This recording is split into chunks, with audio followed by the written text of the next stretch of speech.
And good morning, everyone, and welcome to Innovative Hot Topic. Today we are continuing our discussion on Mindful Leadership Basics. Those of you who joined us last time, welcome back. Those of you who were unable to attend but hopefully have viewed the recording, we welcome you to our session. Our chat has been open, and hopefully you have checked in and let us know a little bit about yourself, who you are, and where you're from. Today's panelists are myself and Tally, and we are joined by our wonderful presenter, Kim Cattle, and we have Bill T., who is going to serve as our chat moderator. Those of you who were with us last week will remember Nanette Knox. Nanette has assumed a new position in Innovative, and so we didn't just want to kick her off the slide, so we wanted to wish her a fond farewell and good luck in her new position as a senior product manager in our product department. And Nanette is going to be working with our Sky River and our metadata projects, and so many of you will have contact with Nanette in her new role. So we kind of skewed our slides, but we didn't want to just kick her completely off.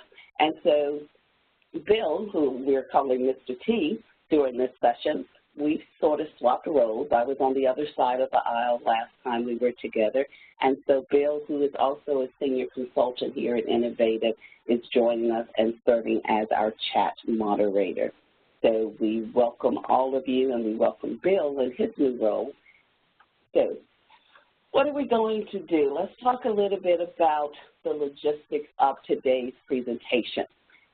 We're here to have this conversation about library leadership. And it's a different slant, something that you're perhaps not accustomed to hearing from Innovative, but this is an area in which we are deeply devoted. So we are very interested in your thoughts and comments. And as they pop in your mind, Bill is going to be there to monitor our chat, and he'll bring them into the conversation. Kim, throughout the session, is going to propose a couple of questions to you, so by all means chat your answers to Kim's questions as they come up, and both Bill and I will be monitoring the chat, and we'll bring those into the conversation. So as mentioned, and as you know from the title, this is session 2 of our Mindful Leadership discussion, and so today we're going to focus on getting started with Mindful Leadership at your library, and we're going to set a foundation for the future of its use at your library.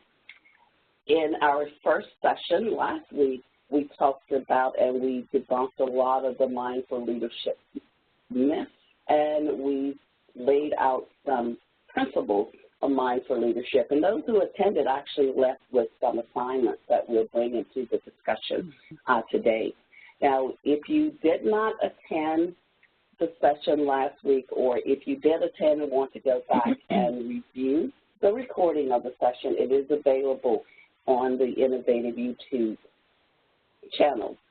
So every 15 minutes or so, we know 2 hours is a long time for you to sit and just watch and listen to us talk. So we have the chat going. Feel free to communicate with all panelists when you do chat a question. That way all of us can see it, and as hopefully as they flood the chat window, Bill and I will be able to keep up with it. You will receive the link to today's session in a later email, and you can find this and all past hot topics on the Innovative YouTube channel.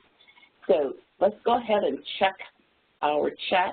Bill had mentioned in the chat window sometimes within the tool of WebEx, the chat button may be difficult to find, and so it is on the upper right-hand corner of your screen. So go ahead and chat us out to us and let us know a couple of things that those of you who have thoughts on mindful leadership in your library, go ahead and chat us a topic or question, a burning question that you brought to today's session, and we'll be sure to try to work it into the presentation.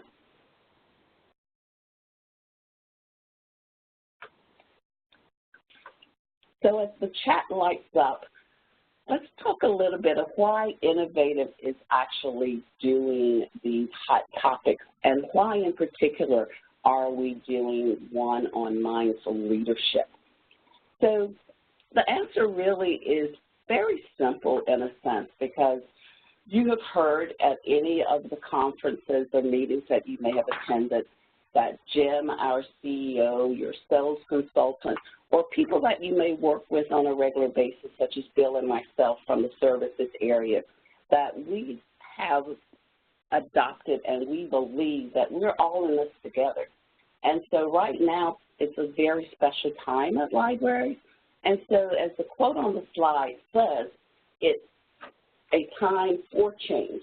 It's sort of special, it's risky, and to a lot of us, particularly those of us who've been in the industry for quite a while, it can be a little bit scary. But there's lots of new stuff that's out there that we have to consider in order to better serve our patrons, our fellow coworkers, as well as ourselves. And so we feel that these topics that we are bringing beyond the ILS are things that are going to be useful to you as they are useful to us as a company as we move forward. So mindful leadership falls into that category because it gives us an opportunity to rethink the way that we provide our services, rethink the ways that we manage the people with whom we have responsibilities in our department and to our reporting authorities. And so Nanette shared with us last week how she actually came about using the mindful technique in a very personal story. So if you have not had the opportunity to listen to her story on how she actually came and benefit from following the mindful model, that is something worth going back for the recording to hear. So as we move forward and as we dive deep into our 2 hours today for mindful leadership, I'm going to turn it over to Kim, who is an excellent presenter. And so everyone, fasten your seatbelts and let's get started with mindful leadership for librarians. Hi, Kim. Thank you, Ann. Good morning. Hello, everybody. Excited to be back with you guys, and today we get to move into some action after kind of debunking the myths and leaning into the principles of mindful leadership. Today really is all about getting started and laying a foundation for the future in your library. So hopefully you'll have some really tangible takeaways. A couple things. One, at the front of the chat, we mentioned that you'll need pen and paper. We're actually going to be doing a hands-on exercise, so if you don't have that handy, it'd be great to make sure that you do. And the other thing I wanted to ask is, Bill, did you receive any questions that people want to make sure we cover in today's session? Yeah, I have a couple of comments. One from Maria. She was looking to see how we can apply mindfulness to meetings, staff meetings, any kind of meetings that you're having. How can you bring that that approach to meetings to make them more fruitful? And another comment from Beth. I'm not in management position, but my managers need mindful leadership badly. How can we approach this with them? They think they are mindful, but they need some lessons. Okay, good stuff. That's a couple comments that we had so far. Yep. Thank you. Appreciate it. Really good feedback. And so we can definitely bring these in as we put some practices in place together. So who am I? Hello again. I'm all about empowering conscious leaders at all levels of organization. So I love that last question. Not a manager, but how do I bring this? Whether title or not, I believe everybody is a leader and has an opportunity to lead. So I think, Beth, your question really relates to this. Creating collaborative environments is really critical, and much of the work that I do in organizations and with individuals. I'm an evangelist around mission, vision, and values. Some of you caught that last time if you were with us, and we're going to go a little bit deeper on that today for sure. And in my spare time, I like to cook, read, and getting out in nature is where I rejuvenate, refresh, reconnect, and bring some balance into my life. I'm also the creator of the Mindful Leadership Model, which we introduced last time and we'll be looking at more deeply today. And I'm working on the Mindful Leaders Playbook, something that can create opportunities for folks to work with this model without being in a live context. So I'm excited to be here. As I mentioned last time, the bottom line for the work that I get to do in the world is around helping mission-based organizations achieve those missions. And so it's an honor to really connect with the library system because it's such an important part of our culture. So thank you for taking the time to dip into these tools. Much appreciated. We ended with this slide last time, and I think this is kind of the bottom line about what this is all about. Gallup did some research. You'll see 2.5 million manager-led teams in 195 countries participated in this research. Great managers motivate every single employee to take action and engage their team with a compelling mission and vision. They have the assertiveness to drive outcomes and the ability to overcome adversity and resistance. So some resiliency is really important. The mindful model helps us with that. They create a culture of clear accountability. They build relationships that create trust, open dialogue, and full transparency. And last but not least, they make decisions based on productivity, not politics, which could be challenging operating in the environments that we're in. So I'd love for you guys just take a moment. Often we focus on gaps and where we want to improve, which is really important, and yet research says that leaning into and identifying our strengths can open up a lot of opportunity to move the needle on things that we want to address. So I think, though, I don't know if you pushed the chat out yet around, which of these do you think is your strength? And I'd love for you guys to name it because it helps to really own it, and we can hold that in context throughout our time together today.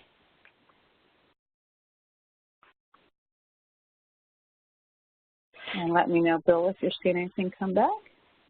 Yeah, Andrea, my strengths are building relationships and decision-making based on productivity, not politics. Nice. And then Lauren and Marla both said that their strengths were building relationships. I think that's probably pretty common with librarians, is building relationships is always going to be a big one, I think. Yeah, beautiful. Yeah, and we're going to go a little more deeply on the relationship piece, so nice that you guys have named that so you can leverage that to some of the work that we're after today. And the bottom line is high performance is a proven payoff when we're in these strengths, and the path to this is a mindful approach, considering where we are in society and a lot of the digital distraction that we spoke at length about last time. So just a reminder of this model that helps us achieve those high-level outcomes is first just being present and still and aware. So I wanted to take a moment to invite everybody right now to just take a deep breath and get present to this time today, being in connection with the content and each other, and eliminating any distractions so that you can get the most out of your investment of 2 hours of time, which we don't take lightly. And once we're aware and present, we can move into attention. What is calling for our attention in this moment? So we're listening, we're compassionate, and we're suspending judgment. From there, we get to move to intention, going internally. What's the impact we want to create? What's the purpose? What's the outcome that we're really after? Letting some of the external stresses and pressures and judgments go to the wayside so that last we can move into authentic and courageous action. And all of this is in support of presence, voice, and courage activation. And there's a lot of research about what team members want from their leaders, and these are 3 top areas. Courage being one of the most important ones. So I love that somebody named about the politics being an area that they're not really engaged in. They're more about productivity. This is what people want from their leaders. Again, whether by title or not, really focusing on outcomes is where you'll get the most performance. So, check-in from the last session. We did some challenges last time, and so we'd love to hear from, first, you know, if who was here last time, or if you listened to the recording and you were able to focus on one of the 2 areas that we spoke about. One, creating more presence through connecting with your metaphors. Remember, we made a metaphor for the current speed or pace of our lives, and then we made a metaphor for the pace that we want. And one of the hacks that we discussed was just choosing to shift into the pace we want and seeing how that opens up some better opportunities. And then the second was just observing how you are in relationship with the model and areas that you have strengths or otherwise in that you wanted to practice. So if anybody is willing to share who was able to practice some of this, we'd love to hear from you. And Ann, I'm curious if you've had any movement since last week around these concepts. Well, funny, Kim, that you should actually ask me that, because I took away a lot from last week's session, and I tried to employ it in my dealings within the past week. And one of the things that I realized after listening to last week's session is that I was not as good of a listener as I thought I was, and that was part of my attention deficit, if you will, because, and it's interesting because someone else has already placed in the chat something that I found myself guilty of being. Having been with Innovative so long and knowing our products, I would often hear questions and I would not be completely listening to the question because I was already formulating my answer. So what I took away and what I challenged myself to do was to be more attentive to what I was hearing and then formulating my answer. Interesting enough, though, I also found that I still answered what I was thinking. So I don't know if I'm all the way there yet, because there was still a part of me that was saying, okay, I know where this is going, I know where this is going. But I did find that when I paid attention to what was being said, that my answers were more succinct. Interesting. So even though you ended up at the same conclusion, you were more articulate, it sounds like. I think so. At least it sounded that way to me. So, yeah. Yeah, great. Yeah, and one of the things we'll talk about a bit later when we get into the listening, because we're going to dive into that today as well, is maybe what you noticed on the other end, which we'll hold that for when we get to that section. But great, I'm just excited that you tried it and paid attention and were more attentive. That's a gift, not just to yourself, but to the other person you're with. Any feedback in the chat on this one, Bill? Yeah, I think Ann covered the comments in general. Yeah, and I can just sort of mimic what Ann said. Again, I've been with Innovative well and been with innovative products for a long time, and I do the same thing about just I know the answer and I don't listen. I may not always hear the question, and I'm like, oh, wait, that's not what you were asking me. So I certainly feel like this could something that a lot of us could do. And obviously, I think it's a lot that ties into the media right now. I think I see my teenage kids. They're just not as easy for them to pay attention. So I think that everyone can learn from anything to any kind of mindfulness to improve their attention. Thank you for that. And why we're encouraging the practice is we can come and spend this time and get some great ideas, but actually naming things that we want to practice doing like Ann did and then applying them. We're in the process of rewiring the brain, and we're interrupting kind of those automatic paths that are neural pathways that are deeply laid so that we can create a different outcome, and we move to proactive versus reactive. And so there's this lovely model that demonstrates what we're talking about. And it's the ladder of inference. If we start at the bottom, there's a pool of available data, and we all have a different pool of available data based on our experiences and our lives and our belief systems. And so what happens is when all of us on this call could be looking at the same picture of maybe two people interacting and selecting data from our subconscious database and then applying some assumptions, making some conclusions. Then we have beliefs that happen, we take an action, but those beliefs from the current experience then reseed and add to your database of data. And so what happens is the reflexive loop is that we have a pool of available data, and all of this happens underneath the radar, so to speak, and we move to action. And what we're doing by hitting that pause button, the most difficult piece, especially for our teenagers still, is we're interrupting this loop. And so we get to make a different choice, which then creates some new conclusions and beliefs. And we spoke about that a little bit last time, is as we work with the model, what happens is that, we're going to be conscious about it while we're practicing it, but eventually it will become more automated behavior because we've practiced and we've rewired our brain for it. And I think this is really important, especially in the digital world, excuse me, that we're operating in, especially we spoke last time about young people's attention spans being only 4 seconds long now, and yet their brains have faster processing speeds because they've lived with this technology, unlike older generations where we have to be a little more intentional about how we can help our brains catch up, so to speak.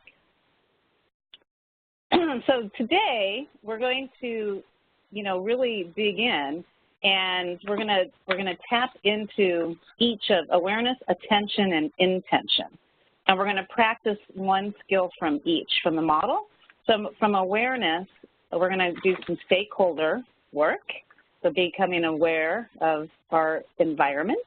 Then we're going to move into attention and those deepen the listening skills, which is a popular topic. And next, intention, clarifying the mission, vision, and value. So this is how we're going to get started with it. And the action piece, just like with the ladder that we just looked at, becomes more automated when those first 3 levels are in practice. So we'll talk about the outcomes in the second part of today. So awareness, hitting that pause button, present still. We spend a lot of time in distractions minimized, centering and clarity and focus, aligned with the present moment. And so today what we're going to spend some time in is sensing the environment. And this is really, again, about must be present to win. So as we think about sensing the environment, what we really need to start thinking about is our stakeholders.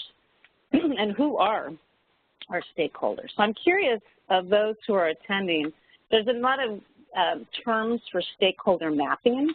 I think Anne or Nanette mentioned that constituent mapping is another practice. So I'm curious who here has done stakeholder mapping prior to now. And just let us know yes or no. Yeah. While everyone is evaluating whether they've done stakeholder mapping, I think as librarians, though, we've done it unconsciously, because whenever we approach a project, we have to consider who is going to be most impacted by the outcome. So while stakeholder mapping as a term was sort of new to me, in realizing and understanding the definition, it is actually something that I think we have all done unconsciously, because our decisions will impact so many people. And we actually see some comments coming in that, yeah, maybe I've done it in the past, but I can't remember the specifics. But I think most of the decisions that we make regarding any project that we undertake in the library involve some evaluation of our stakeholders. I'd be very interested in identifying who our stakeholders might be, and I think we'll see more in the chat, because we're going to see a lot of things that we have taken in consideration without knowing that that's what we were doing. Thank you. Great feedback. And what I want to add is I love that that you guys are thinking about these things, and it's required as you enter projects or you think about things that you're up to in your library. Becoming really intentional about this can be a game changer. And what I also want to add is stakeholder mapping, nobody seems to like. I don't know anybody who enjoys doing this. It can be a little tedious. And at the same, and also it can reveal some things that are uncomfortable. So I think that might be another reason why we avoid it, which we'll get into in a moment. So while it's no one's favorite and it requires us to take a deep look at the quality of our relationships, it can really move the needle on things that you're up to as leaders in your organization. So who are my stakeholders? So thinking about your world, these are some that I came up with, and we'd love to hear what stakeholders you would add. So starting with patrons, probably the most important stakeholder. You have your IT team, you have maybe nonprofits who you partner with, volunteers, funders, the greater community. What's obviously not here that comes to mind are employees, the team that you work with. Thinking about stakeholders, people, and if we just want to define stakeholder for a moment, it's anybody who has some kind of, will have your project or your work will have an impact on. That's what a stakeholder is, someone impacted by the work that you do.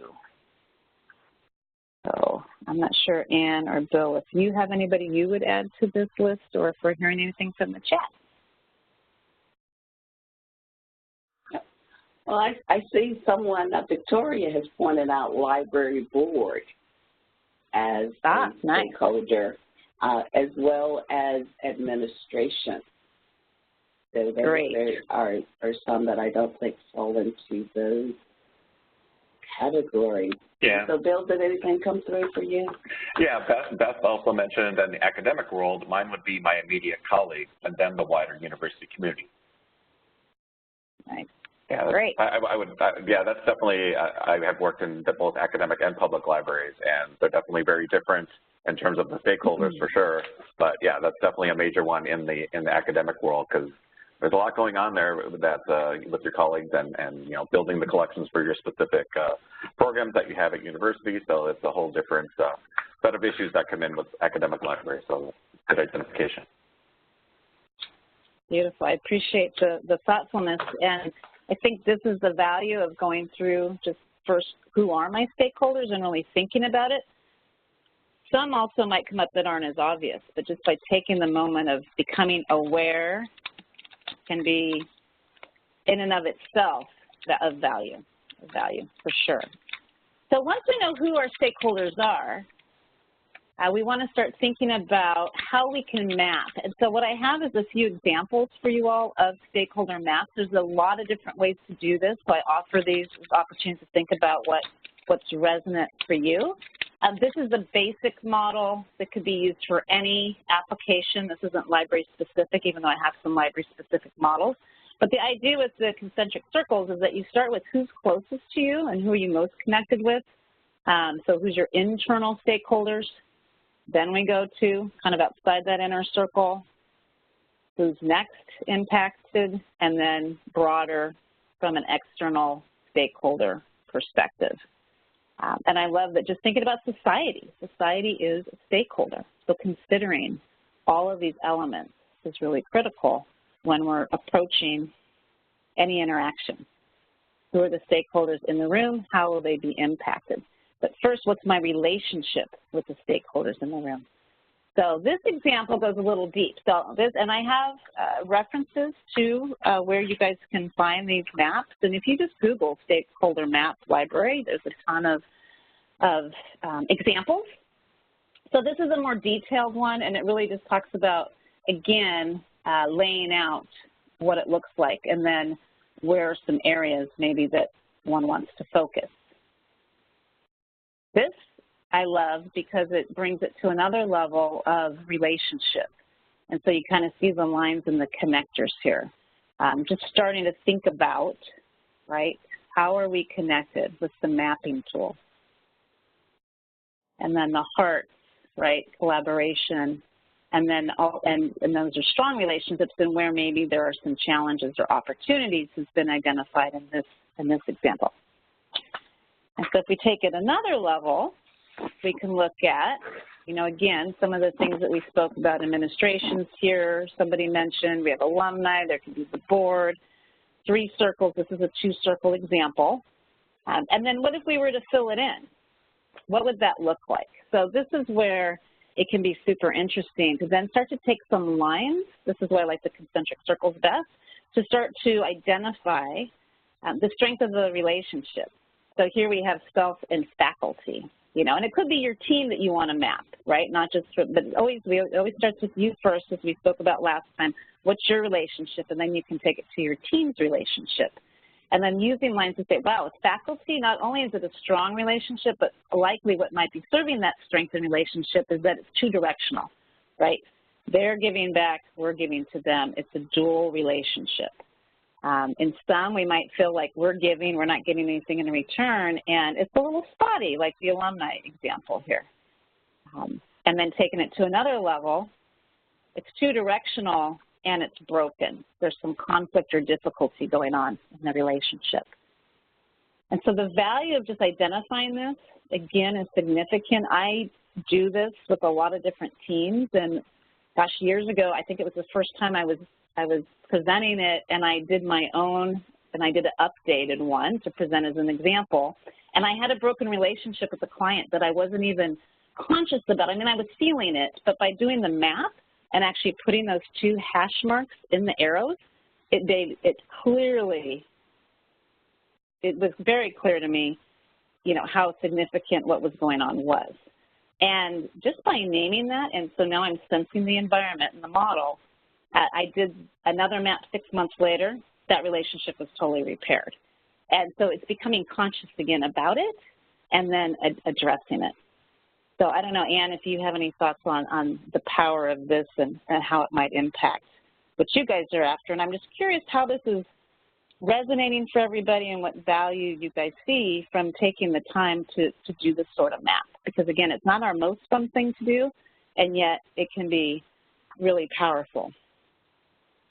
Yeah, you know, Kim, if this hot topic wasn't freely offered by Innovative, I would have paid to attend this, because in thinking about this, one of the things that has resonated most with me, and one of the things that I had to do, was that Bill and I, in our positions, we wear multiple hats. And when it depends on which hat we have on, which of the stakeholders, how we evaluate the stakeholders. And yesterday was a prime example. Yesterday was Monday, all day it was Monday, and anything that could and did go wrong. But it was one of those things where I had to put on a hat that was customer-facing, because as a trainer, I have responsibilities to libraries who are trying to get projects, and I was working with a library whose year-end is December 31st, and they were having some acquisitions-related problems, and they could not do their closing. So we had to deal with that because that was an immediate need. Their stakeholders, yeah, they were my primary stakeholders, but I had to recognize that they had stakeholders over and beyond just dealing with our system and the issues that they were having with a particular vendor. But then at the same time, I also had to prepare for today's session, which is a completely different hat. And so my major stakeholders were all of you who are signed on to this webinar day. And boy, did I have issues with that. So in knowing who the stakeholders were, I had to, with that hat, that being my environment, I had to prioritize how the tasks were going to get done, but at the same time, I had to meet all of the expectations. So what I found when I evaluated the stakeholders and the environment in which I was working with them, it was a tough balancing act, if you will. So knowing my stakeholders, in a sense, was a good thing, but it contributed to some other things that made yesterday Monday. Does that make sense?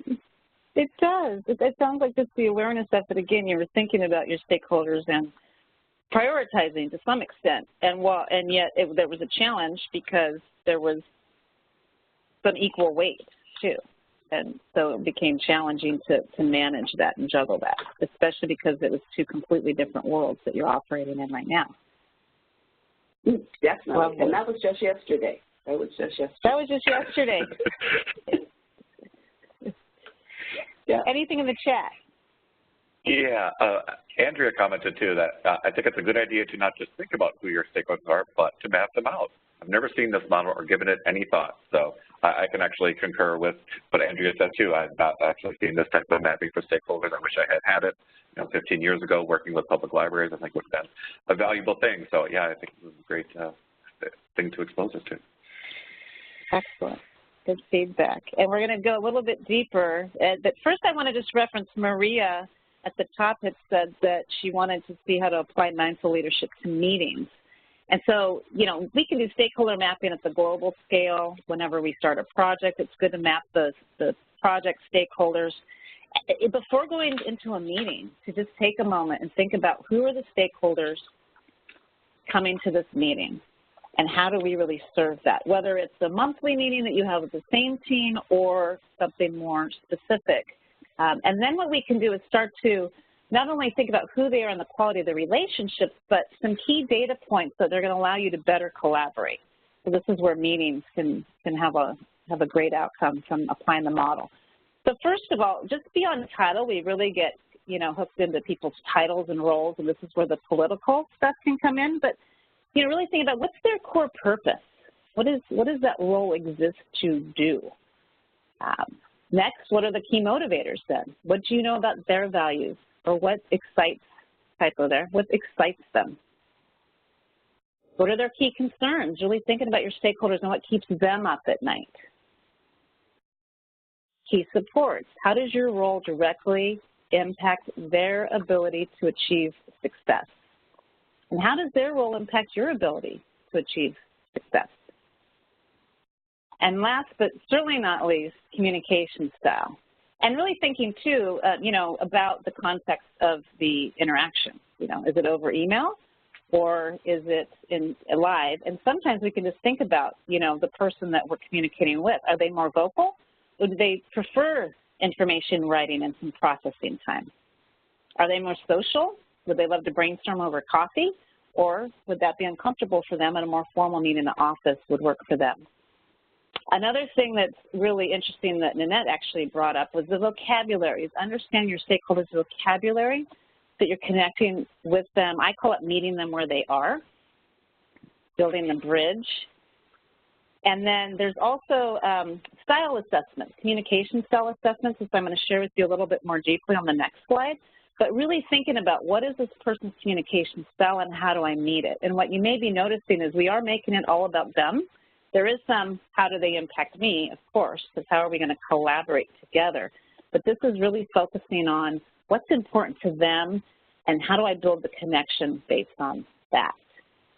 And I'd be curious what if anything, you might add to this stakeholder matrix, if you will. What else would you want to capture about your stakeholders beyond this? And I don't know, Bill or Nanette, if you have any thoughts on that. Yeah, nothing has come in chat yet. I really like what you said about the vocabulary and their styles. And in my experience, one of the major areas where you're dealing with different stakeholders is with IT departments, either on academic campuses or in libraries, where they really have different communication styles and have different vocabulary. So I've always seen that that's always been sometimes can be a problem if you don't think about this beforehand and figure out how to bring those people into something that is more about library values as opposed to what they're used to dealing with in terms of just keeping things running and moving forward and trying to get everybody on the same page. Exactly, trying to get everybody on the same page and bringing them into the dialogue. Really good intention there. And if you're thinking about going into a meeting, what you could even do is map the room, like who's going to be in the room and what is their role, what are their motivators, what concerns do they have, how do we support each other, what's their style, and adjusting based on those needs, even in a group environment, can be really powerful, really powerful. Any other feedback on this before we move to the next slide?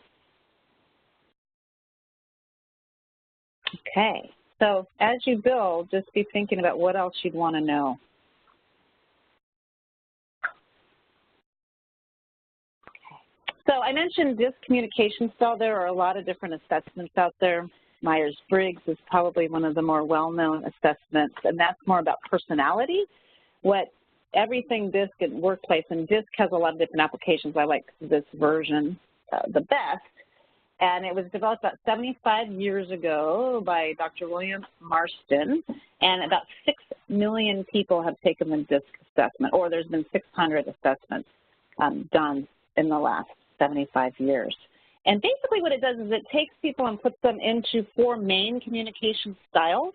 And so I want to go over this with you because you can begin to start to figure it out without having, what I'd love for you to do as we go through this is think about where do you land on this matrix before you start thinking about other people and where they might land. So it starts with the D, which is all about results. At the end of the day, results matter most. And what will happen is we fall on a spectrum. All of us have some of all of these in us. but it's what's our main preference, what's our go-to behavioral style.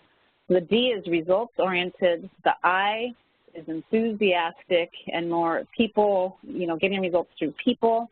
S is a supportive role. They really care about relationships and people a lot. Most teachers fall into that S. And C is all about accuracy. So a lot of accounting people fall into the C, to give an example, and IT for sure. And so just to take it another level, what do we really mean? Well, Ds, they can be dominant. So a lot of CEOs and high-level leaders tend to be Ds, and they're very direct, they're results-oriented, they're firm, they're strong-willed, and they can be forceful. So knowing that you're dealing with the D can help you prepare for an interaction, right? So if I know this person is results-oriented, I'm going to want a bottom line and not give too many details.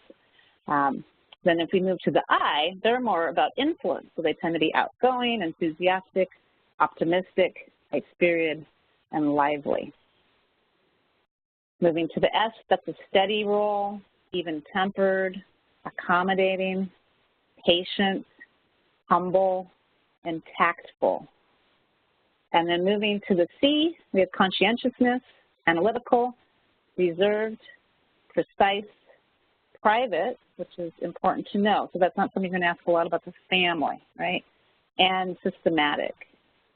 And so if you think about it, I like to say D is let's do it now, I is let's do it together, S is let's do it with care, and C is let's do it right. And what's important to understand is that all of these styles have value, and the best teams have a smattering across the map. What can tend to happen as organizations is we start to hire people who think like us, not just who we like, but think like us. And the problem that can happen is just think about an organization that's heavily D-focused. That might not be the most inviting place to work. But the D gets things done, so super important role to have. And, this S over here can be the person who really thinks about the impacts on the people. And the I is out there kind of influencing and creating the vision, and some people will fall like right in the middle of two. So you could be a strong DI, for example, or a strong DC. So just thinking about your stakeholders, when we go back to kind of knowing the stakeholder and that communication style, thinking about this model can be really important. So I'm just going to put you on the spot, Anne, and I'm wondering if you figured out, just from what I've said thus far, where you might fall on this map. Wow, Kim, I was actually still trying to figure that out, because at one point I thought I was going to be more in the C section of the map, but then I also drifted into D there. And you can be both. Then, okay, good. Yeah. Well, can I be 3? Because I actually at one point thought that just by the nature of a lot of what I do and what Bill does in his role here in services, that we fall over in the S sometimes, because a lot of times some of the things that we are having to deal with when we're working with our identified stakeholders are not things that we have likable or even ready solutions for. Mm-hmm. So you're bringing up an important point. You're bringing up a very important point. So, if you were to do an assessment, it would shade kind of that background of S probably for you. But the other thing that I think you're bringing up is that we have a preference, and then there's things that our jobs require of us. And it's important to be aware of those, and that's kind of the emotional intelligence we spoke about before, and we'll talk about it a little bit more, is I may prefer D and C, but my job requires some S, so I'm going to build those skills. And so now I'm starting to shift how I show up because the system's calling for it. Does that make sense? Yeah. Yeah, I was going to say the same thing, that I'm probably D and C, but I understand that I need to be more F. Well, and I'm going to present something to you guys, and not to spend too much time on this, but I will tell you the DC is the hardest style to have, and maybe you can relate to what I'm going to tell you about the DC, is because there's the accelerate part of the D, and then the C wants to break. So there's often an internal battle going on between accelerate, brake, accelerate, brake. Does that resonate for you guys? Yeah, yes, definitely. Move quickly. Wait, we better analyze that. Oh, we got to move fast. Analyze. Yep.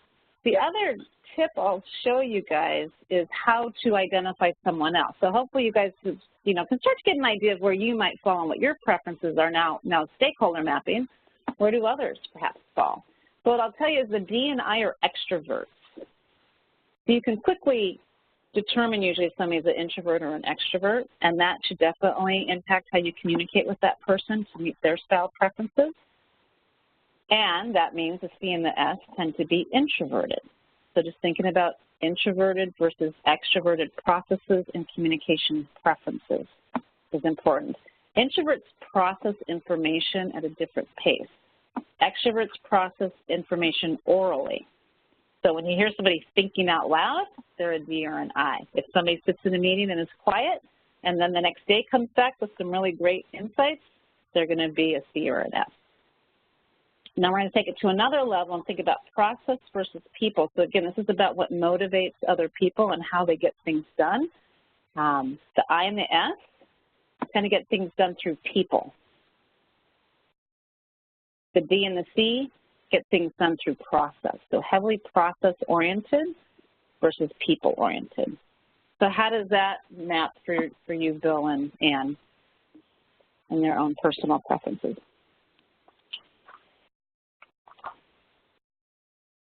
Oh,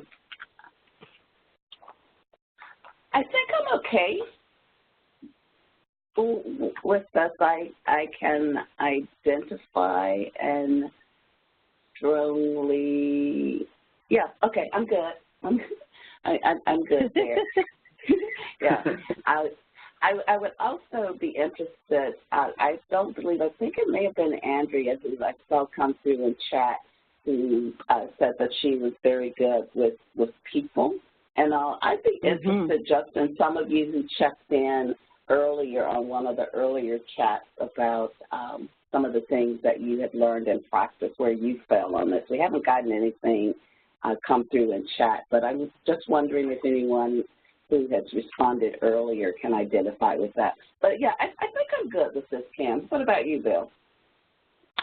Yes, I think so. I'm just thinking about it a little bit more. I probably am a little more C and S than I am actually D. So it is interesting to think about that, and especially when you're applying it to other people. I think it really helps to understand how other people learn and interact, especially when you're trying to get things done.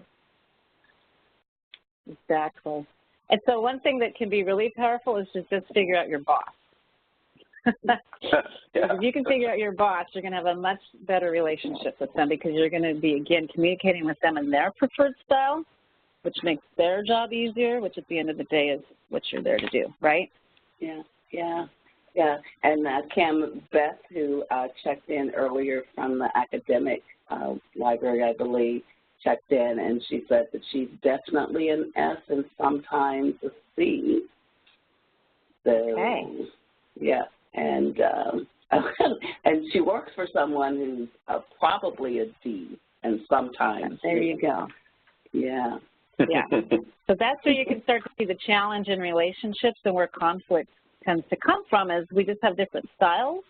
If we can start to understand those styles and preferences, then we can build a bridge and communicate much more effectively. So I think Beth was the one at the beginning who thought, wow, my manager would really benefit from the mindfulness practices. How do I influence that? And that's really thinking about what's in it for the D to help things move forward faster. And so I call the mindfulness model slowing down to speed up. And what it means is we make better decisions. But a D is going to have a hard time doing that. So it's really about figuring out what are those leverage points that is going to create some attention and perceived value from the process. What's in it for them? And for them, it's better results because people are slowing down and thinking things through. We have more accuracy, those sorts of things. So that's stakeholder mapping, and feel free to chat any questions you have about this process. But really, at the end of the day, if you can create, I'm just going to back up, something like this and a matrix for your key, most important stakeholders and use it as a tool. It really is going to help you in that first step of the model, sense the environment so you can then more readily go into the next stage of the model, which is where we're headed now, and that is attention. So now that you know your stakeholders, now you can listen even at a more heightened level because you're going to be listening from a point of understanding who they are and where they're coming from. So this is where we're going to go into discovering truth judgment-free. And we introduced the 3 levels of listening last time, and so I thought it would be valuable to just take a little bit more time on these levels of listening. And just as a reminder, those 3 levels are first, internal listening. It's all about me, and I think Anne and Bill both referenced how they're already thinking about their response. I know where this is going. Then we go to level 2, other-centered listening. It's all about you. And level 3 is integrated listening. It's all about us. So if we just take a deeper dive, I want to just really give a good example of thinking to respond, that's internal, versus listening to understand.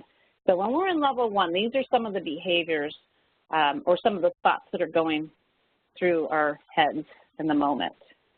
I had an experience just like that. Here's what you should do.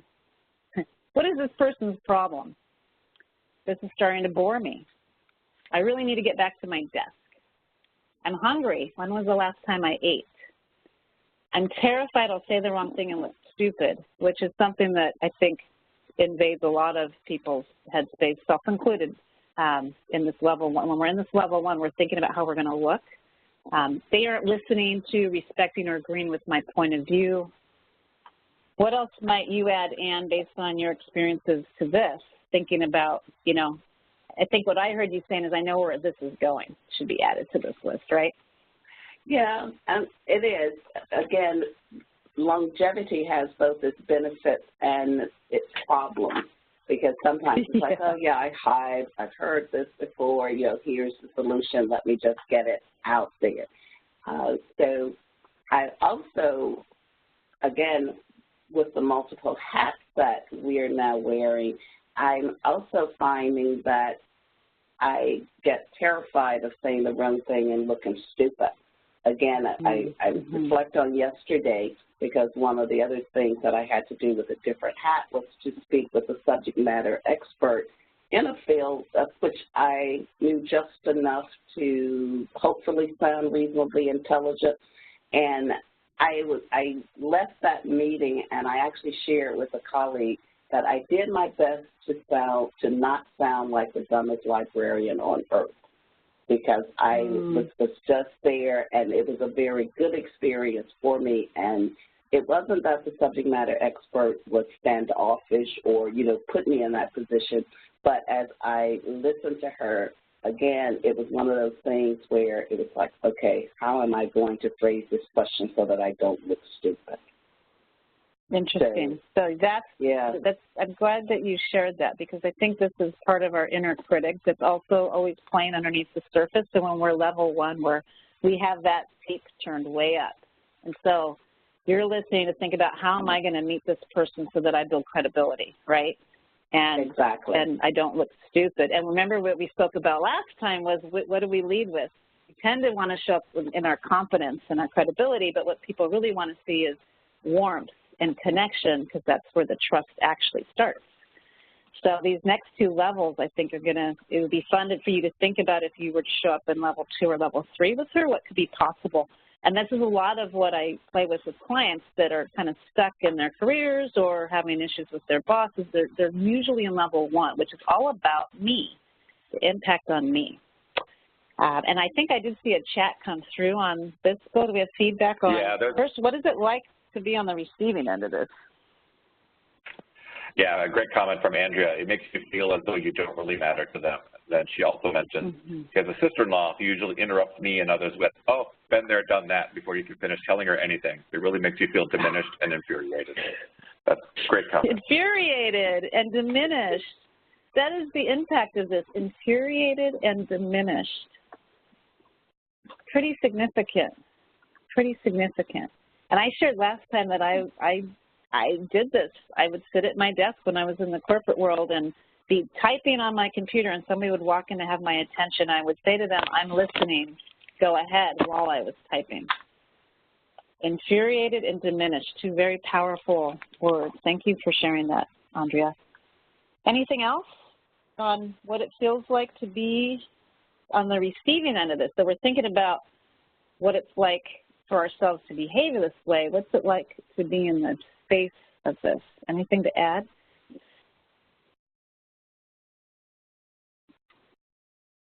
And then the next question we wanted to check in with is just thinking about how often are you in this mode? And thinking about your stakeholders, what's the impact of this?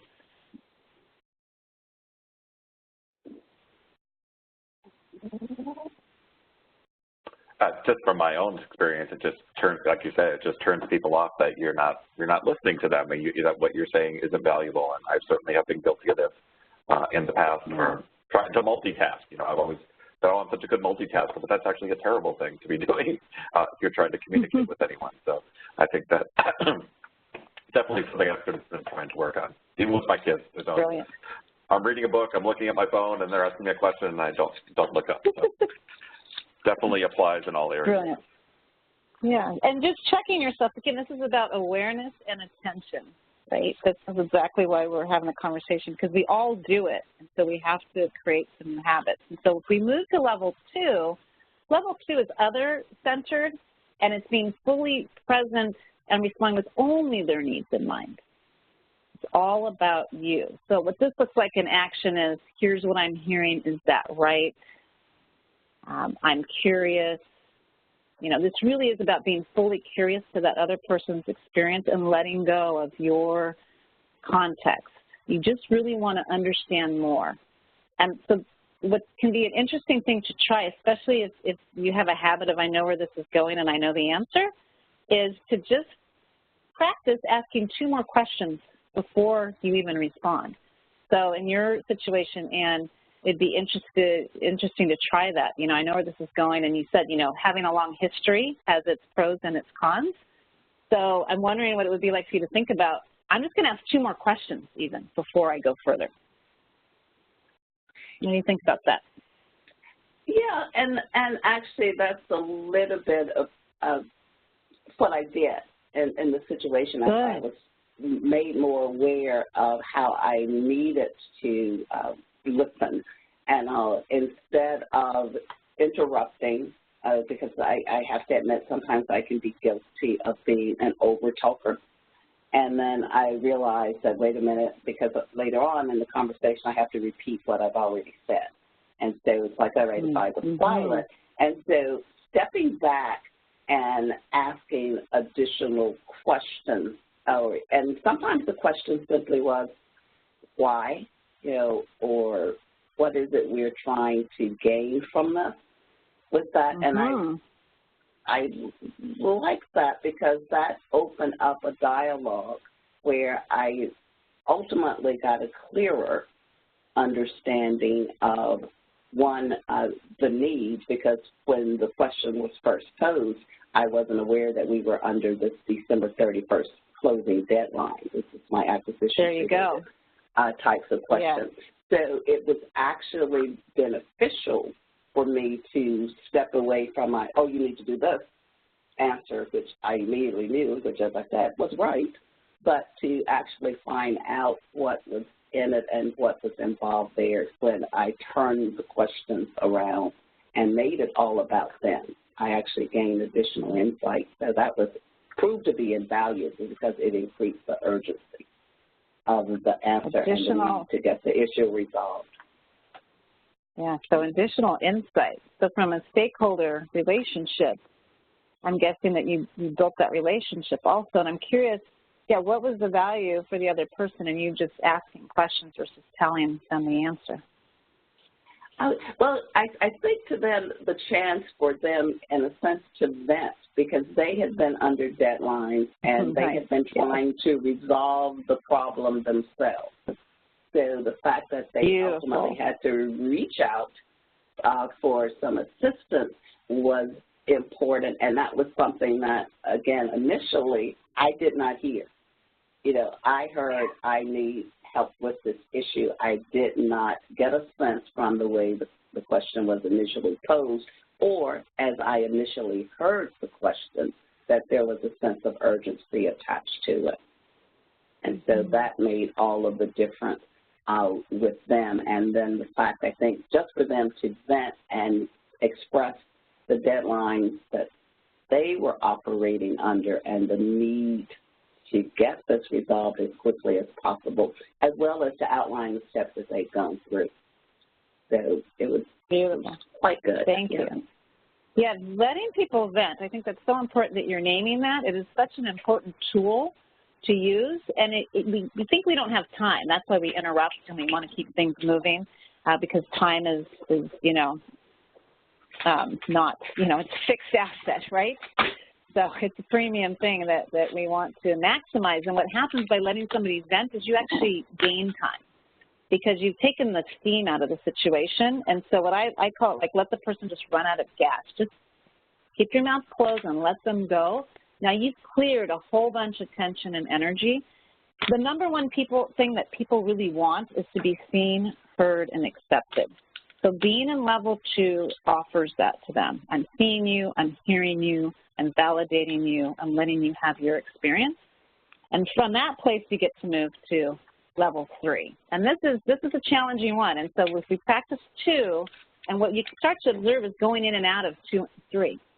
So 3 is integrated, and it's focused on the higher level connections, right? And to find those connecting and then to expand ideas, because it's not about you, it's not about me, it's about us.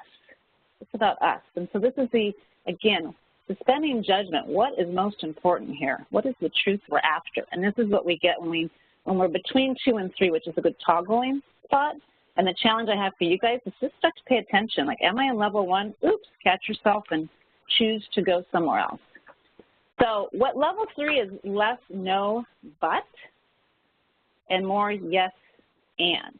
And so a fun practice to play, and this is good in brainstorming situations, in meetings for sure, is when you guys are doing ideas, instead of no butting somebody, no, but we can't do that, it's been tried before.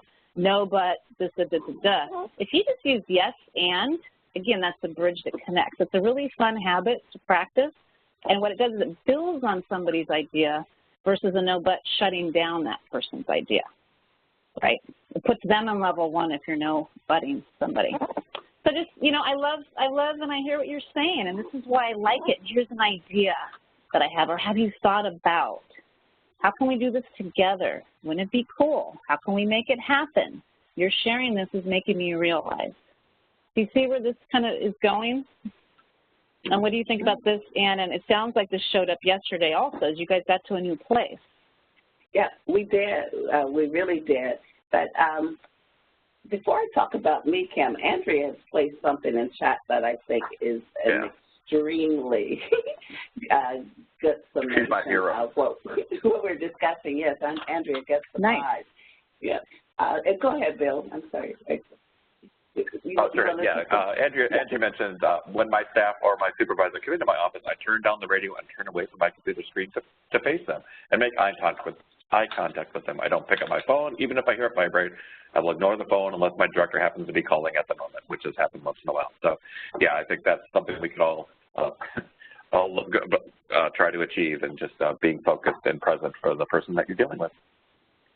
Period. Yeah, just that eye contact, turning down, facing, I see you, I hear you.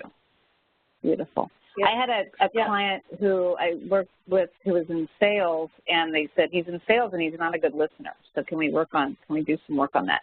And he, you know, was in his 50s, very set in his ways, and yet we talked about the power of hitting that pause button and paying attention. And so he employed a new practice where he counts still today to 5 in his head before he responds.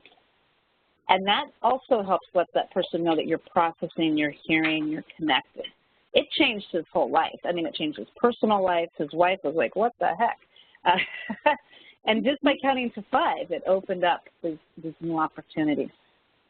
Were you going to add something, Ann? Yeah, no, I was just going to say, going back to my experience on yesterday, we did come up with a way to make it happen. And both the stakeholder and myself we both left that interaction feeling good, because in my Monday that I know I keep harping on because it was a day, but in that Monday, I count that as a highlight because it strengthened our partnership with this library, that they were able to meet their goals with the hectic day and everything else that was going on by actually sitting through, giving that particular issue my attention for the time that it required and coming up with a solution. It made me feel good about that day. And so at the end of the day, Monday wasn't that bad, but it was bad enough because we did make it happen. There's still some residue. Yeah, you made it happen. Yeah. And it could have gone a completely different way. And what I love what you said is you strengthened that relationship with something that was a challenge. You used a challenge and ended up strengthening. And that's what's great about being in the service industry, is that's really the role, right, is how can I solve this with you? Yes. Brilliant. So to keep things moving, I just want to remind you, what we're really talking about, these listening skills, is emotional intelligence that we spoke about last time, and we're looking at these levels of impact, and every action not only affects you and others, but it also affects the larger system in the space. So this is what creates the culture. So Andrea, turning down the radio and turning and looking somebody in the eye is really getting clear about what is important for her, and that is impacting the larger operating system from an energy culture perspective. And so just as a reminder, with Daniel Goleman, who popularized emotional intelligence, this is really about handling relationships judiciously and empathetically, which I heard you were doing yesterday, Ian, self-awareness, self-management. If we're aware we're in level 1, now we can manage it. We're aware that our children are speaking to us and we have a device in our hand, we can make a choice in that moment and self-manage. We have to be aware and paying attention first. That then creates social awareness. And what I love, a lot of you mentioned at the beginning, is heightened relationship management. So that takes us through attention, and now we're going to move into intention. And I want to make sure this is the exercise we're doing, so we need to make sure that we get through this. And this is, purpose and values are key. So now that we're aware, we're present, we're listening at a different level, we can now move into what's the impact, which I think you did also yesterday, Ann. What's the impact, what's the purpose, what's the outcome we're after? How can we make this happen? And when we're focused on impact, mission, vision, and values are the #1 lever to creating the outcomes and a fulfilled experience. It felt really good, you said. So let's go into this, and we spoke about this last time, so just a reminder of the Simon Sinek model, and in the last presentation there is a link to a TED Talk. I'm getting a lot of background noise. I'm just going to name that. That sounds like white noise in the background. I don't know if you guys hear that. I'm just going to say that and keep going. So the first is start with why. And so if we look at the ALA, this is their mission to enhance learning and ensure access to information for all. That is the bottom line. Then from there we move to how. How are we going to do it? That's our value system. Once we're clear on our why and our how, then we move to what are we going to do? What are we going to do? So what we're going to do now is just get started with clarifying your mission, vision, and values. So what I love is this idea of creating a leader intention statement. So I'm going to share with you the most read Fast Company online article of 2014 listed just 5 people's mission statements. Most read articles. So this tells you how much this matters to people. And so if we look at a few, CEO of Campbell's, to serve as a leader, live a balanced life, and apply ethical principles to make a significant difference. This woman, founder of dailyworth.com, to use my gifts of intelligence, charisma, and serial optimism to cultivate the self-worth and net worth of women around the world.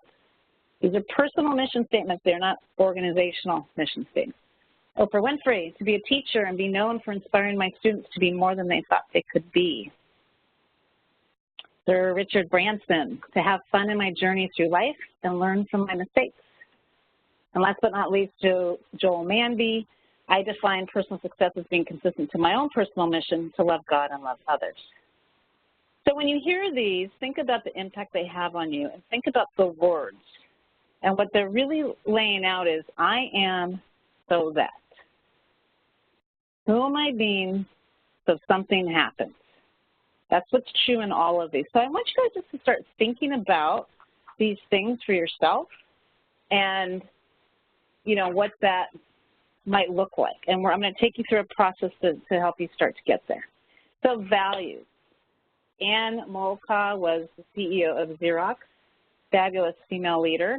Who you are, what your values are, what you stand for, there, your anchor, your North Star. And the reality, this is so true, you will not find them in a book. You will find them in your soul.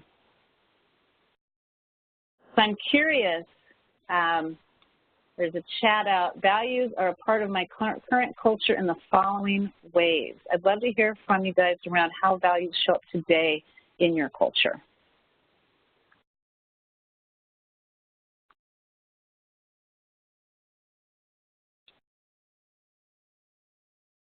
That one appears to be requiring deep thought there. Anything for you on this one, Anne? How do you see values showing up in the culture?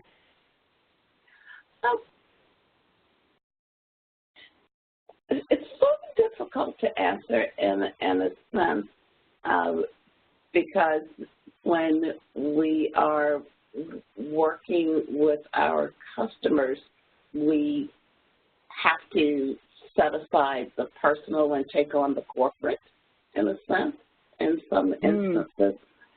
So they're always there, and it crosses the lines from time to time.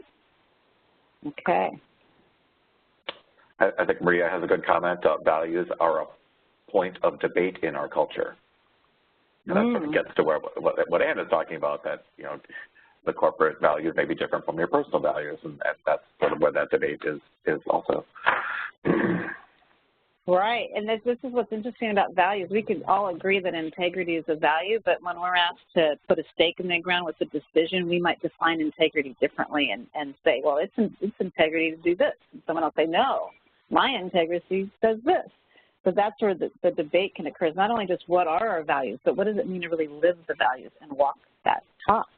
And when we bring in our personal values, it's interesting to see how they can be a leverage point versus where you might have difficulty. Obviously, if you're in a culture where you are completely, if it's completely absent for you to be aligned with your values and your culture, it probably is not the right place for you to be from a personal fulfillment, from a stress reduction point of view, from a wellness perspective. So this is why values are so important. And I'm curious if anybody on this call has completed a process to actually uncover their personal core values. And Anne, have you done your values before? I have not. I'm looking forward to this next exercise here. So, no. And I wanted to bring in that Andrea commented on our previous question. Values in the integrity in the work I do daily and the relationships I have with my supervisor and staff. Nice. Perfect. Yes. Beautiful. Yeah, so we're going to do a values exercise, and this is where the pen and paper is important. So what I have on the screen here is how I want you to take your blank piece of paper. I want you to draw a vertical line through it. And then on the left, I want you to write most resonant at the top of that left column. And then on the right column, you've created right secondary. And I'm giving you guys a moment just to draw what you see on the screen. Okay, we need room for 11 lines below it. So, 8.5 by 11 at the top of the page, or if you're in a notebook, put that at the very top. Okay, and what's going to happen is I'm going to be reading you guys sets of words that are values. I'm going to read each set 2 times, okay? When you hear the words, I want you to really think about what calls you, what you're connected to, what feels resonant. And you're going to put that word in the first column. If you are having an internal battle and can't pick just one, then go ahead and pop one in that secondary column. The reason why this is important is we want to keep you in your gut and out of your head. So if you're in your brain going, well, what should it be, or I can't decide, it's going to actually create a list that's maybe less accurate. Really go with your gut. And what it should look like at the end is you will have one word for everything on the left. So there'll be 11 words in that first column. On the right side, the secondary, you may or may not have one for each set. So the secondary column is only if you can't choose just one. So some people have 11 on both sides of that line. Some people have 11 in the first column and nothing in the second column. Some people have 11 in the first column and a few in that secondary column.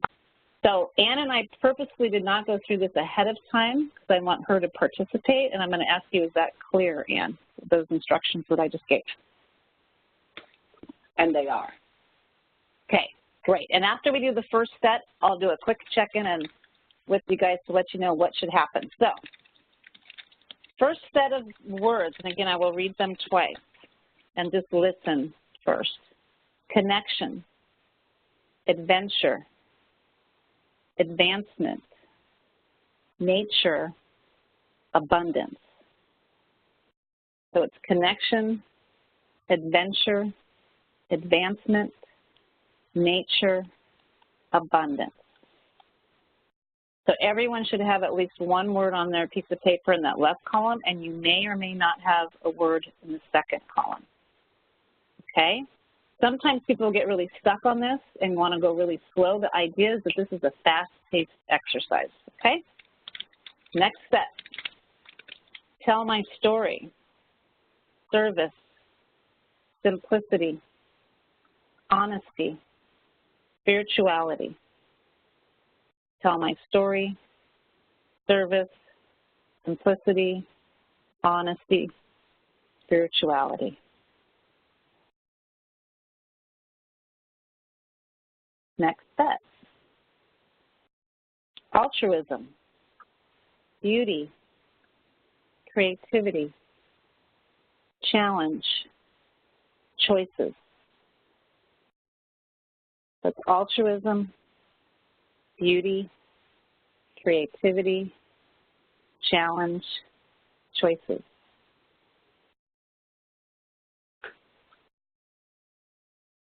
Next step, commerce, excitement, community, competition, wealth. So that's commerce, excitement, community, competition, wealth.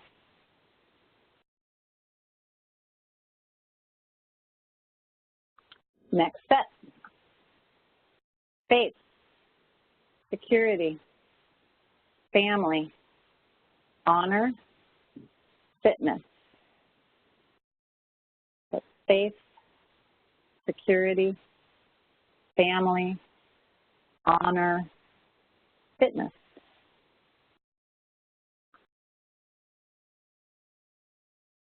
Next set, integrity, fun, health, innovation, financial freedom. Integrity, fun, health, innovation, financial freedom.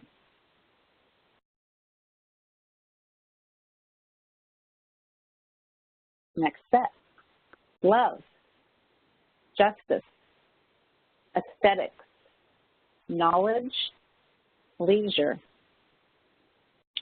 That's love, justice, aesthetics, knowledge, leisure.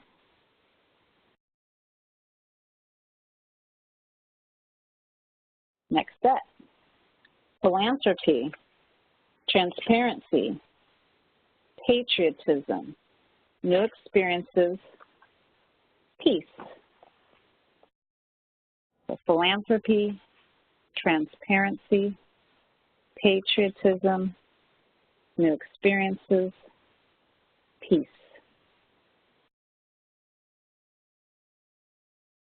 Next step, research, prestige, personal development, romance, purpose. It's research, prestige, personal development, romance, purpose.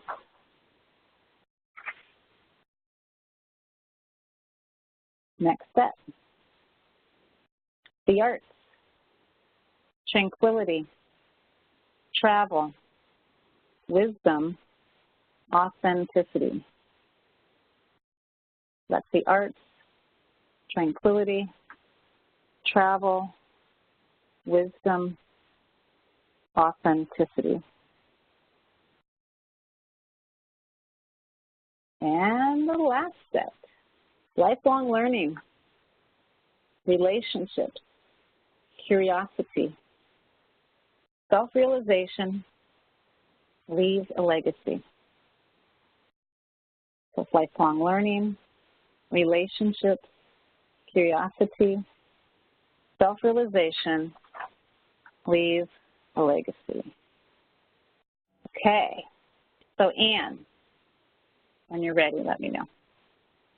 I am ready, Kim. Okay, so tell me how many you have in the second column, and everybody counts how many you have in the second column. I have 8 in the second column. Okay, you get to keep a third of those, and I will let you round up, so you get to keep 3. So in the same process of elimination, I want you to look at those 8 values and get that list down to 3. So if you have 11, 1 for every one in that second column, you get to keep 4. If you have 5, it's 2. If you have 1, keep it. So go ahead and process eliminate and let me know when you've done that, Ann. Okay.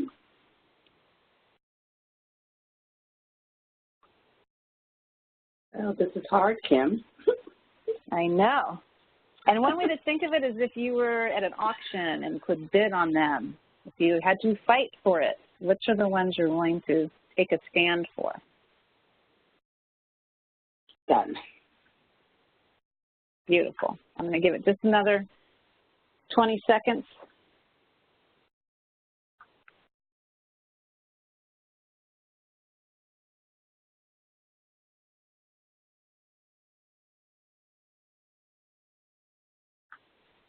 Okay, on that first column you have 11, hopefully. And if you did 3, you guys, I mean, this is the other thing, is some people will have 3 for one line. This is your list of values, and what we're doing is a process of elimination. So do what feels right. This is for you. So nobody's going to know if you cheat the system a little bit. It's what's the right list for you. So on that first column, you get to keep 7. So what I want you to do is eliminate 4. And what you'll start to notice is some themes. You know, family, love, community. A lot of people can get hooked into, I have to have family on my list. However, community can include family. Love can include family. So as you see the themes emerge, it picks the one that is the highest level representation that's most inclusive for you.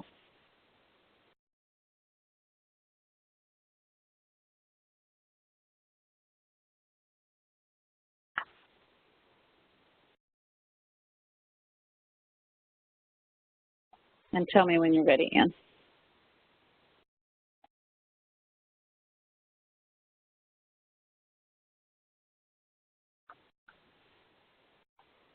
Ready. Okay. So now what we're going to do is we're going to land on your top 5 to 6 values. So between those 2 lists, I want you to take a fresh page or piece of paper and write down the merging of the 2 columns, what your final 5 or 6 top values are. This is a practice of less is more also. So just remember that, and we'll talk about why that's true.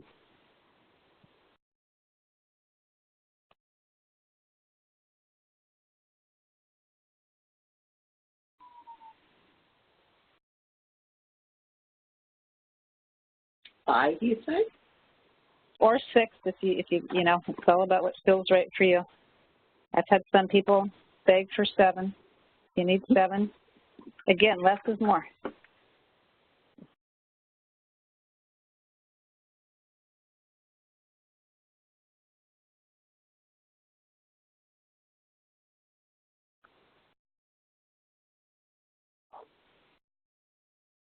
Done. Done. Okay.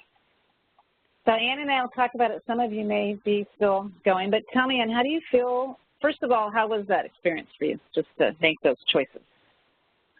It was interesting because I realized that I'm semi-selfish with that's an interesting judgment you've applied.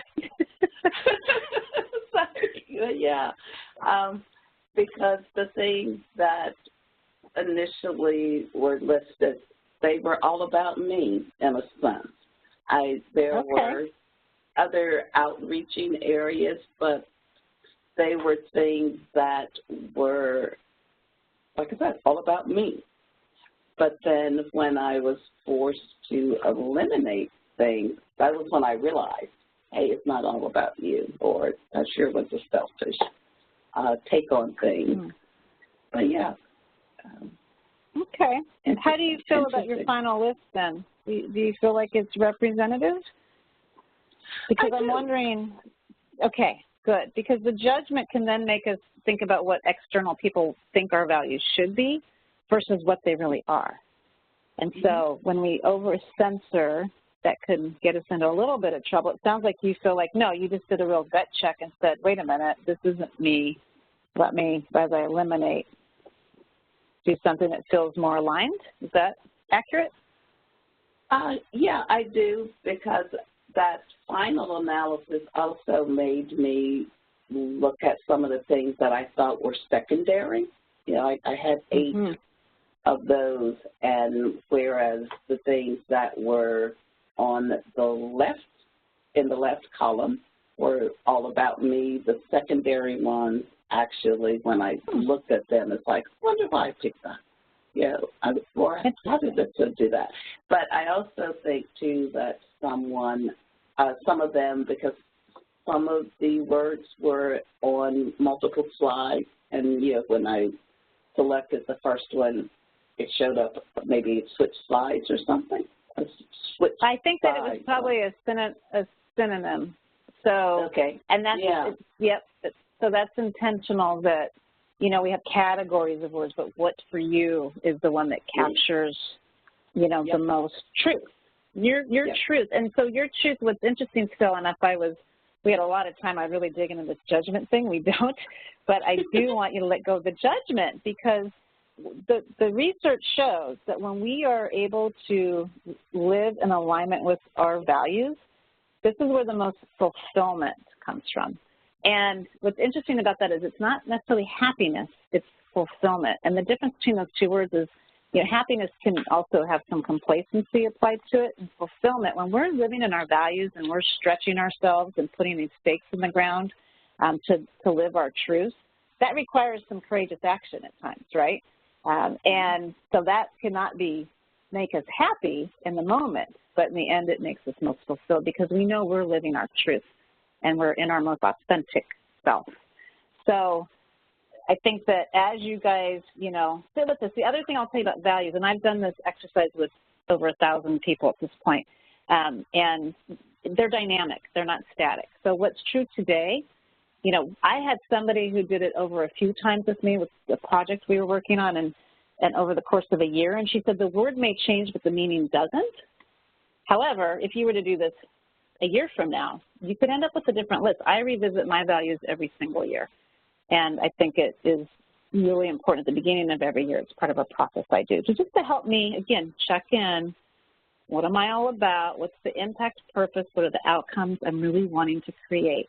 So that's what this list does for you. It gives you a place to go to, and this is what the value of it with the team or in the library is. When you guys are trying to make a decision about something, you can reflect, how does this align with my values? Where am I stuck? The next piece of the exercise is for each one, I want you to take a moment and on a scale of 1 to 10, mark for yourself how able you are to be in alignment with these values on a daily basis. 1 being, this value is completely absent from my daily life. A 10 being, it is fully present and I am walking this talk consistently. So take just a moment for each one and rate yourself or your experience, not yourself, but your experience on a scale of 1 to 10. And Ann, let me know when you've done that.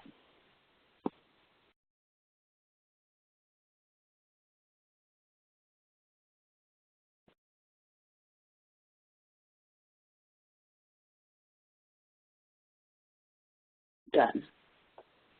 Done. Okay.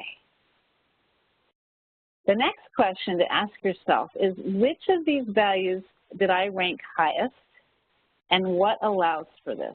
So just think about, Anne, your highest rank 1. What enables you to be in alignment with that value? And if you're open to sharing, that would be great. If not, that's fine too.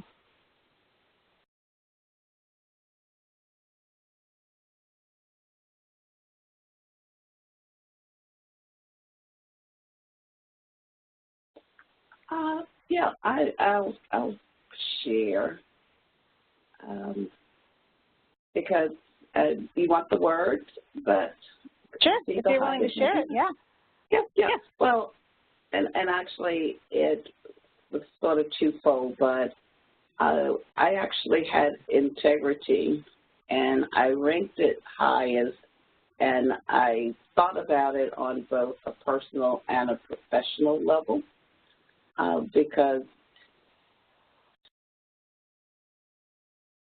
I just did. But yeah, it's something that's important to me, and it is something that has been instilled in me both from the personal side and from the professional side because of what it is I do, how I live my life, and I think that is vital to always show integrity in all that you do.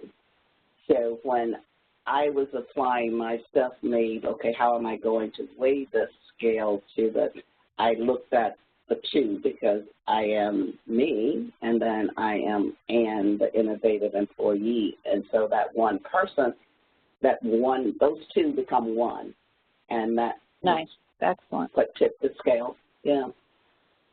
Great. And I think that what you're saying is you're in an environment where you figured out how to be in integrity and you feel supported in that way.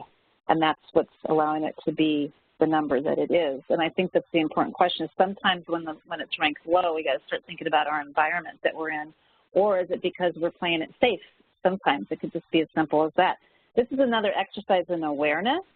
And I love that you brought up personal versus professional, because if you were to rank them personal and professional, it'd be interesting to see what the gaps are and how you might address those gaps. Because really, like you said, we are one whole person, and where fulfillment comes from is being that same person no matter where we are, work or life. And of course, there's a dial on that. Certain times call for us to turn down the dial on our values, right? Because again, if we are impact and outcome focused, sometimes we can get so passionate about what's important to us that then we're not paying attention to what's important to the other person. Robert Reich, he did a great movie about the wealth gap, Inequality for All it's called. And he's a professor at Berkeley here now, and he was Secretary of the Labor Department during the Clinton administration. And probably the biggest thing I got out of that film was him saying that when he was in that position, he was so on his soapbox and so in his values about minimum wage and these things that were so important to him, he was preachy, and nobody could hear him. Nobody could hear him. So this is an important piece to pay attention to is, yes, we want to be in a line for our values, and yes, we want to sense the environment, back to step 2, to say, okay, where's the dial right now? Because if I'm at a 10 and my audience is at a 2, we're never going to meet. The next question I have for you guys, and Anne, is which of these values is calling you right now? And it doesn't have to be the lowest ranked one. It could be the highest ranked one. But which of these do you feel like you want more of moving forward? So this is the last step, is name the value that you want to bring forward and be in better relationship with. And let me know when you've done that, Anne.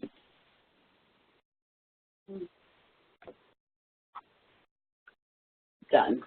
Okay, and I am going to ask you to name it if you're comfortable, because we're going to use it later. Yeah, it's actually connection. Connection, okay. Beautiful, thank you. Thank you. And so I want all of you to name that word, and what could be really cool is to make that like a theme word for 2018. That really is helpful for people to really get back in relationship with these values. You can use all of them for 18. But again, we're talking about consciously being connected to ourselves, and that helps us create a better relationship with others. So by being in relationship with these values, it's like, who am I being to create the outcomes I seek? And I love this quote. This is another book recommendation. Stephen Covey Jr. actually wrote this book, The Speed of Trust. He was CEO of Franklin.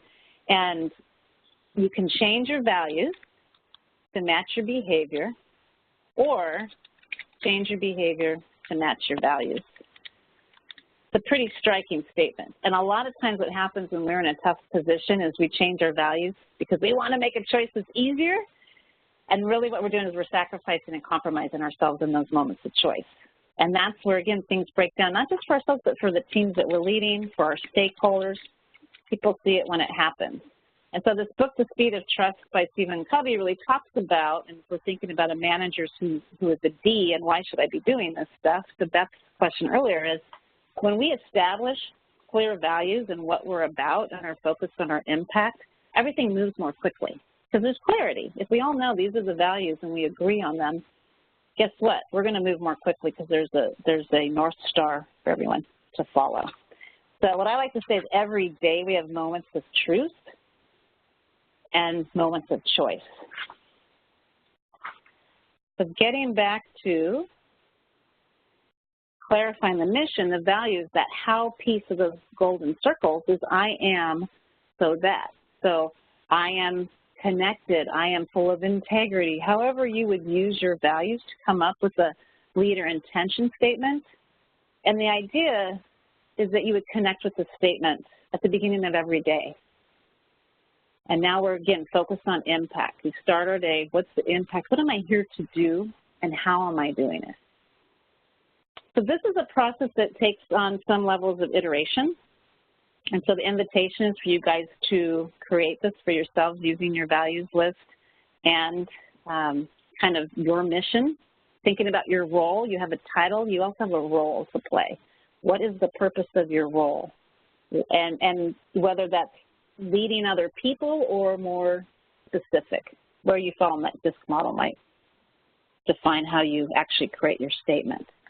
So I'm guessing that, this takes some time to come up with. I don't know if anybody has ideas out there about what theirs might look like or wants to share something from the values experience. I'd love to hear from others about just how this has landed for you and what you're taking away before we get into actually using it in specific situations.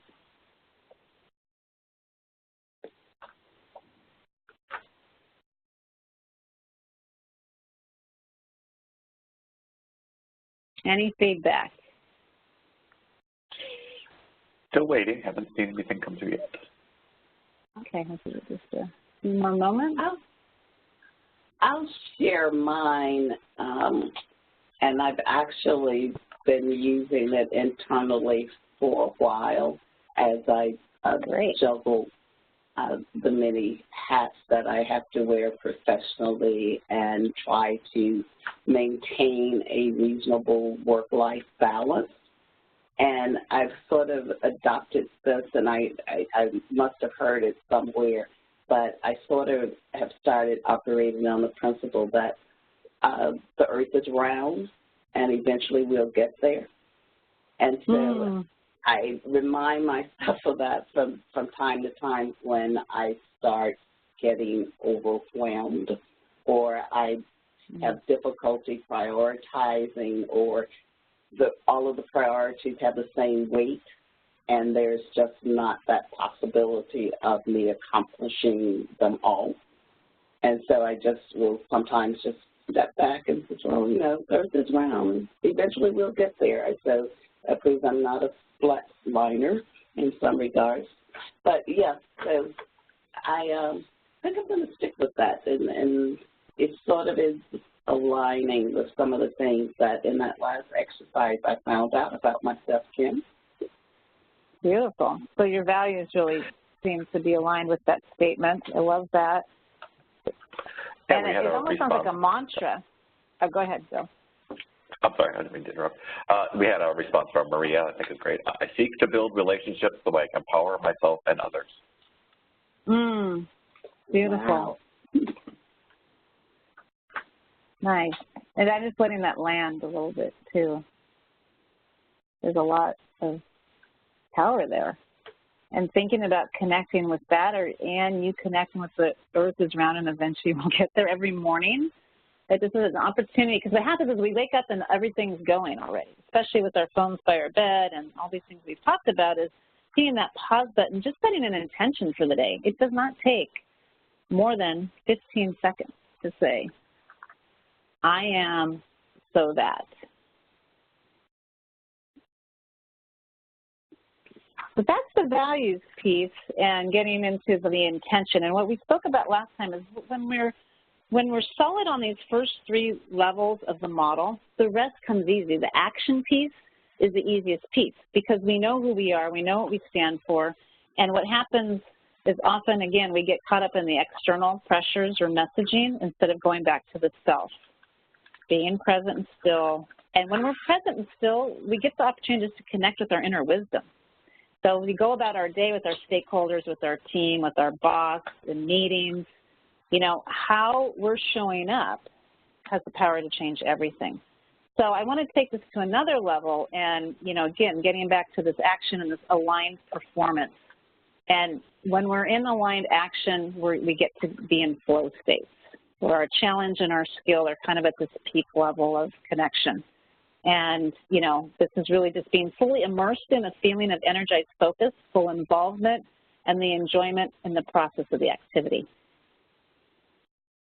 Even when it's hard, because we're doing things that, again, are aligned in those first 3 levels of the model. It feels good, and it felt good yesterday to work through a problem with somebody. It could have gone a completely different way. So when we're in level 3, listening, we have more access to these flow states. When we are taking in who our stakeholders are and really thinking about connecting them to them as individuals, we have more access to flow state.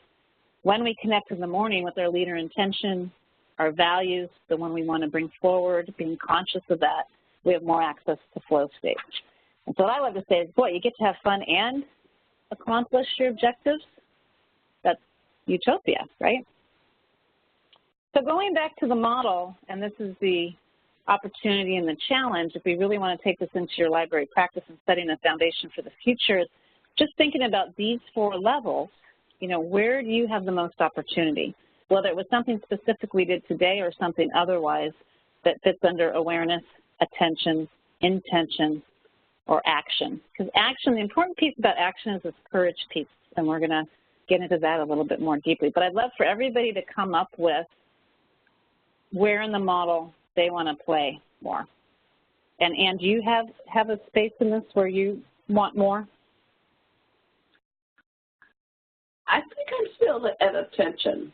Okay, attention. I'm still at attention. I have a short attention span sometimes, and I realize that that is a shortcoming. I've started with listening, but there are some other areas in attention that I think I need to work on. Okay. And when we think about language, and I'm hearing is you want to work on it. And the other thing that I would bring up is there's some judgment of yourself there, I'm hearing. We all have short attention spans, and our environments are rigged against us on this. So, you know, judgment-free, you know, this is the world we live in, and so I love that you're naming that this is a place where you want to really practice more. Excellent. Anything come back in chat on this one, Bill? Yeah, Maria pointed out awareness for her model, and Beth mentioned, great. I am moving closer to intention, so that is where I am at right now. Nice. Thank you, guys, for your feedback. Very helpful. And Andrea is looking at action. Action. Okay. Moving into action. Love it. Love it. Love it. Okay. So hold that intention for yourself. And I really appreciate Maria starting with awareness. Again, it's the hardest of all the steps. You got to go there first. So love that you were able to name that. Next, what I want you guys to do is choose a practice area. So you could be something on this list. It can be something else. But I want you guys to choose an area. So how would you apply this? You know, where's an opportunity in your library, in your life, in your environment to actually practice that skill in a really tangible way. And I'm going to toggle between this, or it could be an outcome here on the Great Managers list that we started with. So between these two,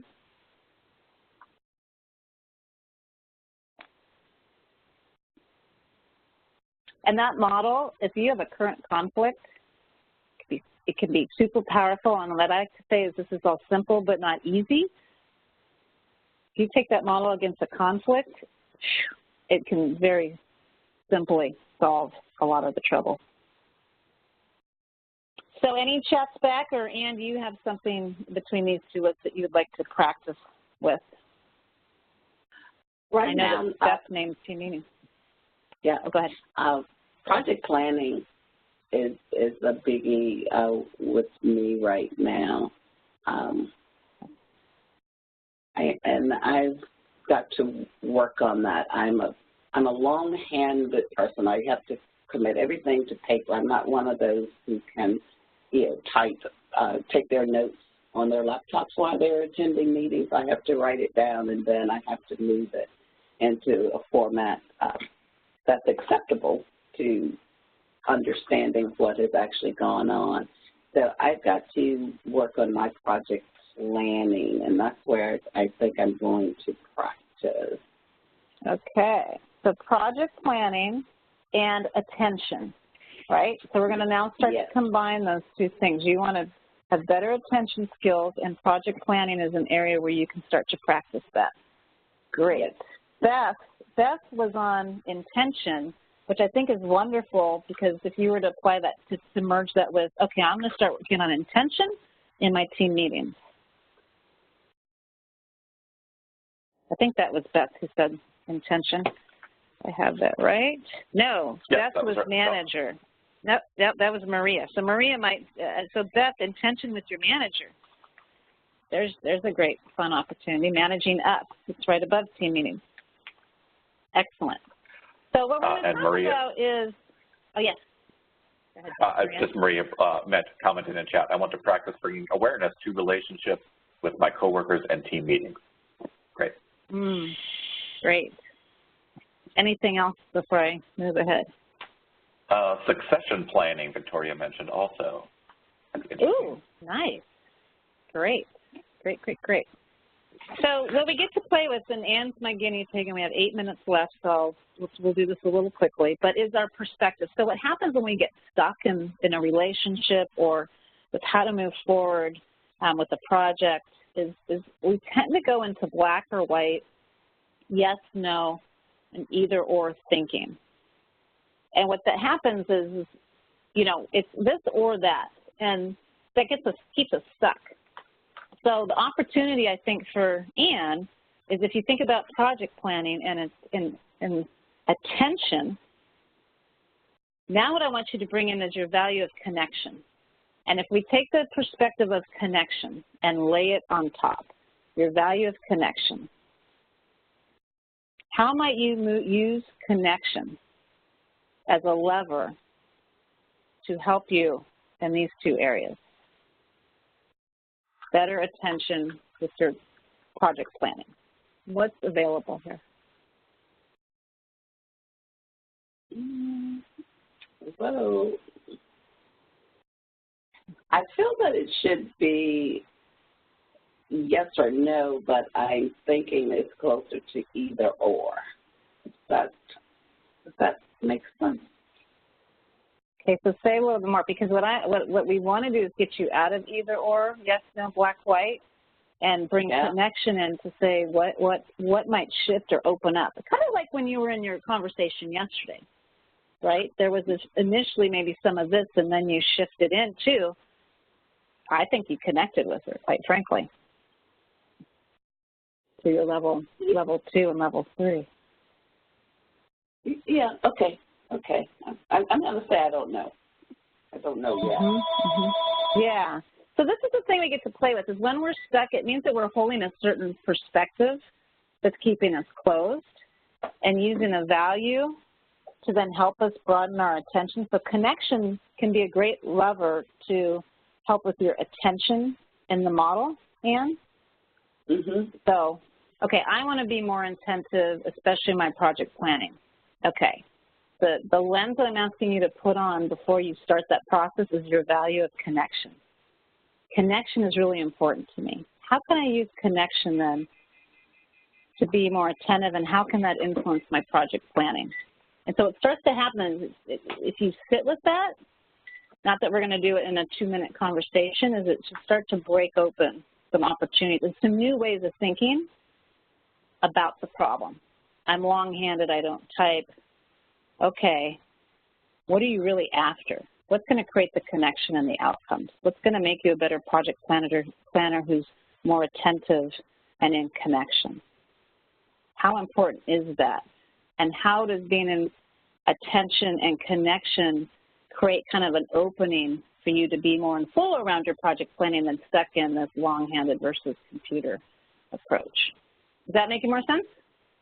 It does. It does, and I think it relates to something that came through in chat earlier, and I've forgotten who it was, but someone said that they're very task-oriented, and I recognize that trait within myself. And so I believe that the focus, it's okay to be task-oriented if I'm understanding myself and what I've revealed about myself today. It's okay to be task-oriented, but there are there are other areas on which I can work, and I'm good. Yeah. And so between black, white, yes, no, either or, there's this whole kaleidoscope of opportunity, and what we're playing with are values and intentions to kind of open up those opportunities mentally for ourselves and for our teams and kind of get out of our own way, if you will. Because all of this is typically things that are hijacking our opportunity to think in an innovative way, and that some of those things we were talking about, level 1 listening. I might look stupid, right? That's that shuts us down versus opens us up. Values can be a great opening to creating the outcomes that we're after. It's a perspective shift. So the opportunity is, I say, to put on your values like a nice, perfectly fitting, warm sweater and embrace them and see what opens up for you, where you are stuck specifically in those areas you want to work on. So basically, you know, this gets back to getting outside your comfort zone. We spoke about this last time. So, and the challenge for you is, what are some new things you can try around these concepts, around your project planning and attention, that are going to take you a little bit outside your comfort zone, yet in alignment with your value of connection, so that you can really get to the outcomes that you're seeking. And what I want to bring up is what hijacks us, as I mentioned earlier, is fear, and it's to challenge those fears, which are often false evidence appearing real. So always ask, is this real true with a capital T, or am I making stories up to keep myself safe and protected? So the challenges that we have for you coming out of today is, how might you hold yourself accountable to what you named as a priority opportunity that's most important, and saying, you know, I'm going to work on this. Well, how are you going to hold yourself accountable to what you named today? And again, getting the most out of 4 hours of time invested. How will you know when you've achieved it? So getting really clear. I know that I've really worked on this project management skill set and my attention because X has happened. And most important, what we always skip over, especially in these fast-paced times, is how will you celebrate? And that's how we reseed that loop and say, if we take time to celebrate, get some good chemicals flowing in our brains, are going to be more apt to keep going and keep after this mindful leadership. So with that said, we have just 2 minutes left, and I'm going to pass it back to you, Ann. Okay, great. So hopefully if you have any final questions, do feel free to post them in chat. And as we wrap up today's session, I just want to pass along a couple of reminders. We thank Kim for this excellent presentation that has us thinking. And as Innovative moves continually to get you and ourselves thinking outside of the ILS, we want to invite you to look at the recording from our new Senior Vice President, Catherine Harnish, on products, and it can be found on the Innovative YouTube channel for Follow the Leader. Excellent presentation, good direction. Also, in January, Bill and I will be back for the next hot topic, the first hot topic of 2018, which is going to be all about engagement.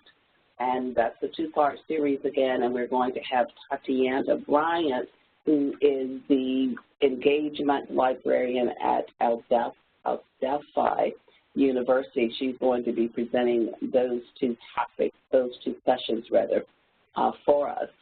In addition to that, in 2018, we're going to have additional boot camps. These are extended variations on our hot topics, and one of which we're developing is on mindful leadership and staff development. We have a boot camp that is going to cover metadata, where you will get to interact with other colleagues from outside of Innovative, such as Kim, as well as Martha Rice Sanders, who is an Innovative consultant on that. And we will also be introducing later in 2018 a content management boot camp. So we do hope that you look for those on our corporate website. You can register directly there on the sign-up page using our online application. And above all, we want to hear from you on what you have thought of today's session. Along with the link for today's recording, you will be receiving a survey, and we'd be more than happy to entertain any suggestions or ideas and other topics that you would like Innovative to pursue outside or beyond the ILS. We do thank you for your participation today, and we look forward to seeing all of you again in a hot topic or a boot camp in 2018. Thank you. Thank you. Yep. Thanks, Kim. Wonderful.